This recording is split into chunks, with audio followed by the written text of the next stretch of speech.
They say love is something you can't put a price on. So what do you do if you find a stack of long-lost love letters that don't belong to you? It happened to a Saskatchewan couple who discovered hundreds of handwritten love letters while renovating their home.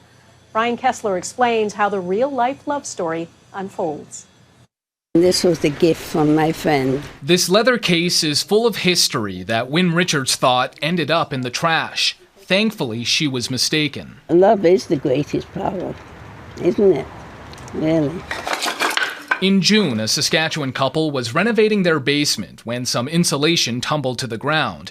In the pile was the case filled with hundreds of letters. So of course I got curious, started reading and opening up a few, and you could just smell these letters were like old, antique. They were sent from Lashburn, Saskatchewan to Leeds, England, following the Second World War. The messages beginning with, "To my very own darling." I was like, we have to find the owner to these, or at least some family members. Using the names and addresses as clues, Noella Mitswing turned to social media, hoping to find the family. And with some luck, she tracked down the author's love, now 96 years old. It's like having Jim back with me. Yeah, back together with my memories, with his letter. Wynne was a city girl in the British Royal Air Force. J.A. Richards, or Jim, was a flying officer, the son of a Saskatchewan farmer. We just looked at each other, and he said, I'm going to marry that girl. And I never told my kids that.